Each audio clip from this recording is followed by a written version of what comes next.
Hello viewers, ಹೇಗಿದ್ದೀರಾ? Welcome back to ಕುಡ್ ರಿಡ್ ಚಾನಲ್. ಸೊ ನಾನಿವತ್ತು ಮಸಾಲ ರೈಸ್ ವಿತ್ ಸುವರ್ಣಗೆಡ್ಡೆ ಫ್ರೈ ಮಾಡ್ತಾ ಇದ್ದೀನಿ. ಆ್ಯಂಡ್ ಈ ಮಸಾಲ ರೈಸ್ ನಿಮಗೆ ಸ್ಟೋರ್ ಮಾಡಿ ಕೂಡ ಇಟ್ಕೋಬೋದು, ಪ್ರೀಮಿಕ್ಸ್ ಪೌಡರ್. ಸೊ ಇಲ್ಲಿ ಏನು ಕಾಣ್ತಿದೆ ಈ ಪೌಡರ್, ಫಸ್ಟ್ ಹೇಗೆ ಮಾಡೋದು ಅಂತ ಇದನ್ನ ತಿಳಿಸ್ಕೊಡ್ತೀನಿ, ಬನ್ನಿ. ಫಸ್ಟ್ ನಾನೊಂದು ಪ್ಯಾನಿಗೆ ಒಂದು 3-4 ಟೇಬಲ್ ಸ್ಪೂನ್ ಚನಾ ದಾಲ್ ಹಾಕ್ಕೊಂಡಿದ್ದೀನಿ. ಇದನ್ನು ಚೆನ್ನಾಗಿ ಫ್ರೈ ಮಾಡ್ಕೋಬೇಕು, ಕಲರ್ ಕೂಡ ಚೇಂಜ್ ಆಗಬೇಕು. ಸೊ ಇದು ಫ್ರೈ ಮಾಡಿದಾಗ ಅದ್ರ ಸ್ಮೆಲ್ಲೆಲ್ಲ ಸ್ವಲ್ಪ ಫ್ಲೇವರ್ ಬರೋ ತನಕ ಫ್ರೈ ಮಾಡ್ಕೊಳ್ಳಿ. ಸೊ ಈ ಮಸಾಲಾನ ನೀವು ಫ್ರಿಜ್ಜಲ್ಲಿ ಅದನ್ನು ಸ್ಟೋರ್ ಮಾಡ್ಕೋಬೋದು, ಇಲ್ಲ ಒಂದು ಗ್ಲಾಸ್ ಜಾರಲ್ಲಿ ಸ್ಟೋರ್ ಮಾಡಿ ಇಟ್ಕೋಬೋದು, ಹಾಳಾಗಲ್ಲ. ಅಟ್ಲೀಸ್ಟ್ ಒಂದು 2 ವೀಕ್ಸ್ ಆದರೂ ನೀವು ಇಟ್ಕೋಬೋದು ಇದನ್ನ. ಹಾಗೆ ಇಲ್ಲಿ ಒಂದು 2 ಟೇಬಲ್ ಸ್ಪೂನ್ ಊರ್ ದಾಲ್ ಕೂಡ ಹಾಕೋತಾ ಇದ್ದೀನಿ. ಸೊ 4 ಟೇಬಲ್ ಸ್ಪೂನ್ ಚನಾ ದಾಲ್ ಆದರೆ 2 ಟೇಬಲ್ ಸ್ಪೂನ್ ಊರ್ ದಾಲ್ ತಗೊಳ್ಳಿ. ಸೊ ಚೆನ್ನಾಗಿ ಎಲ್ಲನೂ ಫ್ರೈ ಮಾಡಿಕೊಂಡು ಆಮೇಲೆ ಇದನ್ನ ಗ್ರೈಂಡ್ ಮಾಡ್ಕೋಬೇಕು. ಸೊ ಈ ರೆಸಿಪಿ ಖಂಡಿತ ಎಲ್ಲರೂ ಇಷ್ಟಪಡ್ತೀರಾ, ಸೊ ಟ್ರೈ ಮಾಡಿ.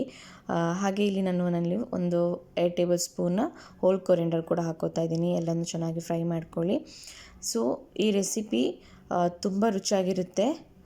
ಹಾಗೆ ನಾನಿಲ್ಲಿ ಸ್ವಲ್ಪ ಜೀರಿಗೆ, ಒಂದು ಕಾಳು ಮೆಣಸು ಸ್ವಲ್ಪ, ಹಾಗೆ ಸ್ವಲ್ಪ ಗ್ರೌಂಡ್ ನಟ್ಸ್, ಹಾಗೆ ಬಿಳಿ ಎಳ್ಳು, ಸ್ವಲ್ಪ ಮೆಂತೆ, ಎಲ್ಲನೂ ಮೆಂತೆ ಸ್ವಲ್ಪ ಹಾಕ್ಕೊಂಡಿದ್ದೀನಿ ಅಷ್ಟೇ. ಹಾಗೆ ಸ್ವಲ್ಪ ಕರಿ ಲೀವ್ಸ್ ಇಷ್ಟನ್ನು ಹಾಕಿಬಿಟ್ಟು ಚೆನ್ನಾಗಿ ಫ್ರೈ ಮಾಡಿ ಆದಮೇಲೆ ಈಗ ಹುಣಸೆಹಣ್ಣು ಹಾಕಿದ್ದೀನಿ. ಇದಕ್ಕೆ ಸ್ವಲ್ಪ ನೀರು ಹಾಕಿ ಫ್ರೈ ಮಾಡಿ. ನಲ್ಲಿ ಮರ್ತೋದೆ ನೀರು ಹಾಕೋಕ್ಕೆ. ಸೊ ಸ್ವಲ್ಪ ನೀರು ಹಾಕಿಬಿಟ್ಟು ಫ್ರೈ ಮಾಡ್ಕೋಬೇಕು. ಸೊ ಫ್ರೈ ಆದಮೇಲೆ ಮಸಾಲನೆಲ್ಲ ಒಂದು ಪ್ಲೇಟಿಗೆ ಶಿಫ್ಟ್ ಮಾಡಿರಿ. ಅದು ಚೆನ್ನಾಗಿ ಆರಿದ ನಂತರ ಮಿಕ್ಸಿ ಜಾರಿಗೆ ಹಾಕ್ಕೊಂಡು ಗ್ರೈಂಡ್ ಮಾಡ್ಕೋಬೇಕು. ಈಗ ನಾನಿಲ್ಲಿ ಸುವರ್ಣಗೆಡ್ಡೆ ಫ್ರೈ ಮಾಡೋದಕ್ಕೆ ಮಸಾಲ ರೆಡಿ ಮಾಡ್ತಾಯಿದ್ದೀನಿ. ಸ್ವಲ್ಪ ಜಿಂಜರ್ ಗಾರ್ಲಿಕ್ ಪೇಸ್ಟ್, ಸ್ವಲ್ಪ ಅರಿಶಿನ, ಹಾಗೆ ನಾನಿಲ್ಲಿ ಬಫತ್ ಪೌಡರ್ ಯೂಸ್ ಮಾಡ್ತಿದ್ದೀನಿ, ಹಾಗೆ red Kashmiri chilli powder. So ಎಷ್ಟೆಷ್ಟು ಬೇಕು ಅಷ್ಟು ನೋಡ್ಕೊಂಡು, ಕನ್ಸಿಸ್ಟೆಂಟ್ ನೋಡ್ಕೊಂಡು ಹಾಕೋಬೋದು. ನಾನಿಲ್ಲಿ ಒಂದು ಅರ್ಧ kg ಸುವರ್ಣಗೆಡ್ಡೆ ಎಷ್ಟು ಮಾಡ್ಕೋತೀನಿ. ಸ್ವಲ್ಪ ಕಾಳು ಮೆಣಸು, ಹಾಗೆ ಸ್ವಲ್ಪ ಹೋಮ್ ಮೇಡ್ ಮಸಾಲ ಪೌಡರ್ ಹಾಕೋತಾ ಇದ್ದೀನಿ. ರುಚಿಗೆ ತಕ್ಕಷ್ಟು ಉಪ್ಪು. ಆ್ಯಂಡ್ ನಾನು ಸುವರ್ಣಗೆಡ್ಡೆನ ಸ್ವಲ್ಪ ಬಾಯ್ಲ್ ಮಾಡಿ ಇಟ್ಕೊಂಡಿದ್ದೀನಿ. ಬಾಯ್ಲ್ ಮಾಡುವಾಗ ಆ ನೀರಿಗೆ ನಾನು ಸ್ವಲ್ಪ ಹುಣಸೆಹಣ್ಣಿನ ರಸ ಕೂಡ ಹಾಕಿ ಬಾಯ್ಲ್ ಮಾಡ್ಕೊಂಡಿದ್ದೀನಿ. ಒಂದು 50% ಚೆನ್ನಾಗಿ ಬಾಯ್ಲ್ ಮಾಡ್ಕೊಳ್ಳಿ ಫಸ್ಟ್. ಸೊ ಅದಾದಮೇಲೆ ಈ ಥರ ಮಸಾಲ ಎಲ್ಲ ರೆಡಿ ಮಾಡ್ಕೋಬೇಕು.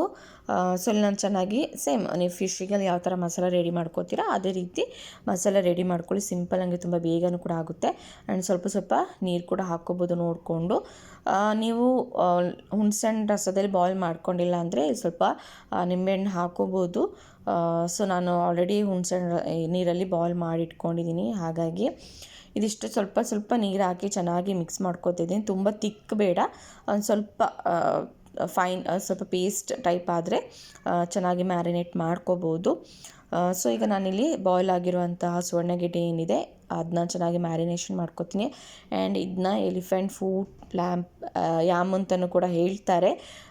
ಸೊ ತುಂಬ ರುಚಿಯಾಗಿತ್ತು. ಸೇಮ್ ನಾನ್ ವೆಜ್ ಯಾರೆಲ್ಲ ಲೈಕ್ ಮಾಡಲ್ಲ ಅಂಥವ್ರಿಗೆ ಈ ಥರ ಫ್ರೈ ತುಂಬಾ ರುಚಿಯಾಗಿರುತ್ತೆ. ಸೊ ಟ್ರೈ ಮಾಡಿ. ಆ್ಯಂಡ್ ಹೇಗಿತ್ತು ಅಂತ ಕಮೆಂಟ್ ಬಾಕ್ಸಲ್ಲಿ ತಿಳಿಸಿ. ಟ್ರೈ ಮಾಡೋದು ಮಾತ್ರ ಮರಿಬೇಡಿ, ರೆಸಿಪಿ ತುಂಬ ಟೇಸ್ಟಿಯಾಗಿತ್ತು. ಸೊ ನಾನು ಇದನ್ನ ಮಸಾಲ ಎಲ್ಲ ಹಾಕಿಬಿಟ್ಟು ಒಂದು 10-20 ಮಿನಿಟ್ಸ್ ಮ್ಯಾರಿನೇಷನ್ ಮಾಡೋಕ್ಕೆ ಇಡ್ತೀನಿ. ಸೊ ನೋಡ್ತೀರಲ್ಲ ಮ್ಯಾರಿನೇಷನ್ ಆಗಿದೆ ಚೆನ್ನಾಗಿ. ಸೊ ಇದನ್ನೊಂದು ಸೈಡಿಗೆ ಇಟ್ಕೊಳ್ಳೋಣ. ಈಗ ಗ್ರೈಂಡ್ ಮಾಡ್ಕೊಂಡಿರೋ ಮಸಾಲ ಎಲ್ಲ ನಾನು ನೀವು ರೆಡ್ ಕಾಶ್ಮೀರಿ ಚಿಲ್ಲಿ ಅಥವಾ ಗುಂಟೂರು ಮೆಣಸಿನ್ಕಾಯಿ ರೆಡ್ ಇದ್ದರೆ ಫ್ರೈ ಮಾಡ್ಕೊಳಕ್ಕೆ ಹಾಕ್ಕೊಳ್ಳಿ, ಇಲ್ಲಾಂದರೆ ಮಿಕ್ಸಿ ಜಾರಿಗೆ ಹಾಕ್ಕೊಂಡು ಫ್ರೈ ಮಾಡ್ಕೋಬೋದು. ಸೊ ಈಗ ಒಂದು ಪ್ಯಾನ್ ಇಟ್ಕೊಂಡಿದ್ದೀನಿ. ಈ ಪ್ಯಾನಿಗೆ ಸ್ವಲ್ಪ ಎಣ್ಣೆ ಹಾಕ್ತಾಯಿದ್ದೀನಿ ನಾನು. ನೀವು ಇಲ್ಲಿ ಕೊಕೊನಟ್ ಆಯಿಲ್ ಆದರೂ ಯೂಸ್ ಮಾಡ್ಬೋದು, ಇಲ್ಲ ಕುಕ್ಕಿಂಗ್ ಆಯಿಲ್ ಯಾವುದಾದ್ರೂ ಯೂಸ್ ಮಾಡಿ. ಸೊ ನಾನಿಲ್ಲಿ ಕುಕ್ಕಿಂಗ್ ಆಯಿಲ್ ಯೂಸ್ ಮಾಡ್ತಾಯಿದ್ದೀನಿ. ಇದಕ್ಕೆ ಕಾದ ನಂತರ ಸ್ವಲ್ಪ ಕರಿಬೇವು, ಸ್ವಲ್ಪ ಗೋಡಂಬಿ, ನೆಲಗಡಲೆ, ಹಾಗೆ ಸ್ವಲ್ಪ ಚನಾ ದಾಲು, ಊರ್ ದಾಲ್ ಕೂಡ ಹಾಕ್ಕೋಬೇಕು, ನಂಗೆ ಮರ್ತೋಯ್ತು ಹಾಕೋದು. ಸೊ ನೀವು ಅದನ್ನ ಹಾಕಿ, ಹಾಗೆ ಸ್ವಲ್ಪ ಇಂಗು ಕೂಡ ಹಾಕ್ಕೋತಾ ಇದ್ದೀನಿ.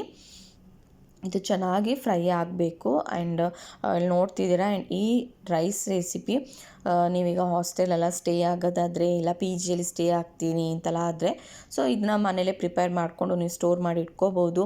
ಸೊ ಯಾವಾಗ ಬೇಕಾಗಿ ಮಾಡ್ಕೋಬೋದು. ಈಗ ಪ್ರೀಮಿಕ್ಸ್ ಪೌಡ್ರ್ ಏನಿದೆ ಅದನ್ನ ನಾನು ಇಲ್ಲೊಂದು 3 ಟೇಬಲ್ ಸ್ಪೂನ್ ಹಾಕ್ಕೋತಾ ಇದ್ದೀನಿ.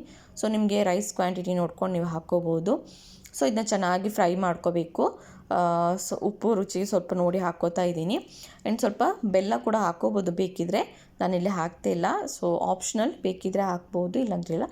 ಸೊ ಇದು ನೀವು ರೆಸಿಪಿ ಟ್ರೈ ಮಾಡಿ, ತುಂಬಾ ಈಸಿಯಾಗಿ ಬೇಗ ಮಾಡ್ಕೋಬೋದು. ಲಂಚ್ ಬಾಕ್ಸಿಗೆಲ್ಲ ತುಂಬ ರುಚಿಯಾಗಿರುತ್ತೆ. ಸೊ ಅದು ಯಾಮ್ ಫ್ರೈ ಜೊತೆ ಸೊ ಮಸಾಲ ರೈಸ್ ತುಂಬಾ ಟೇಸ್ಟಿಯಾಗಿರುತ್ತೆ. ಸೊ ಇದನ್ನ ನಾನು ಚೆನ್ನಾಗಿ ಫ್ರೈ ಮಾಡ್ಕೋತಿದ್ದೀನಿ. ಆಲ್ರೆಡಿ ಮಸಾಲ ಪೌಡರ್ ಚೆನ್ನಾಗಿ ಫ್ರೈ ಆಗಿದೆ. ಸೊ ಇಲ್ಲಿ ಜಾಸ್ತಿ ಮಾಡಬೇಕು ಅಂತಿಲ್ಲ, ಸ್ವಲ್ಪ ಸ್ವಲ್ಪ ಕಲರ್ ಚೇಂಜ್ ಆದರೆ ಸಾಕು. ನೋಡ್ತಿದ್ರೆ ಈಗ ಚೆನ್ನಾಗಿ ಫ್ರೈ ಆಗಿದೆ. ಈಗ ನಾನು ಇಲ್ಲಿ ಬಾಸ್ಮತಿ ರೈಸ್ನ ಬಾಯ್ಲ್ ಮಾಡಿ ಇಟ್ಕೊಂಡಿದ್ದೆ. ಈಗ ಅದನ್ನ ನಾನು ಹಾಕ್ಕೊಂಡು ಚೆನ್ನಾಗಿ ಮಿಕ್ಸ್ ಮಾಡ್ಕೊತಾ ಇದ್ದೀನಿ.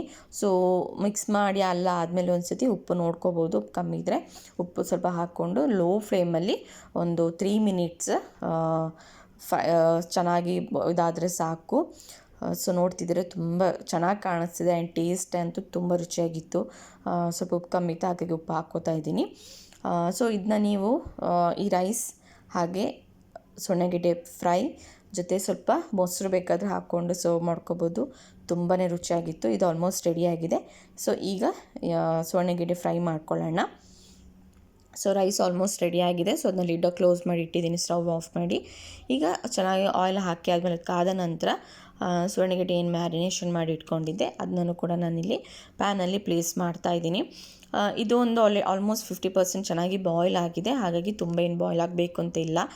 ಬೇಗನೆ ಒಂದು 5 ಮಿನಿಟ್ಸ್ ಎರಡು ಕಡೆ ಚೆನ್ನಾಗಿ ಫ್ರೈ ಆದರೆ ಸಾಕು. ಸೊ ಸ್ವಲ್ಪ ಕಲರ್ ಚೇಂಜ್ ಆದಾಗ ತೆಗೆದ್ರೆ ಸಾಕು.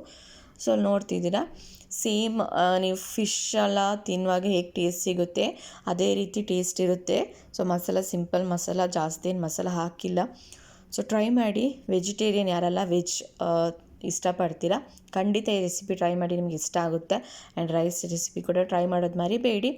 ಸೊ ಟ್ರೈ ಮಾಡಿ ಹೇಗಿತ್ತು ಅಂತ ಕಮೆಂಟ್ ಬಾಕ್ಸಲ್ಲಿ ತಿಳಿಸಿ. ರೆಸಿಪೀಸ್ ಇಷ್ಟ ಆದರೆ ಲೈಕ್ ಮಾಡಿ, ಶೇರ್ ಮಾಡಿ, ಕಮೆಂಟ್ ಮಾಡಿ. ನಿಮ್ಮ ಫ್ರೆಂಡ್ಸ್ ಫ್ಯಾಮಿಲಿ ಒಟ್ಟಿಗೂ ಶೇರ್ ಮಾಡ್ಕೊಳ್ಳಿ. ತುಂಬ ಜನರು ಸಪೋರ್ಟ್ ಮಾಡ್ತಿದ್ರೆ, ಹೀಗೆ ಸಪೋರ್ಟ್ ಮಾಡಿ, ವೀಡಿಯೋಸ್ ಎಲ್ಲ ನೋಡಿ ಶೇರ್ ಮಾಡ್ಕೊಳ್ಳಿ ಫ್ರೆಂಡ್ಸ್ ಒಟ್ಟಿಗೆ. Thank you for watching cool treat channel. ಹೀಗೆ ಸಪೋರ್ಟ್ ಮಾಡಿ. ಇನ್ನು ಮುಂದೆ ಕೂಡ ಇನ್ನೂ ಒಳ್ಳೊಳ್ಳೆ ರೆಸಿಪೀಸ್ ಬರುತ್ತೆ. Keep supporting. Thank you.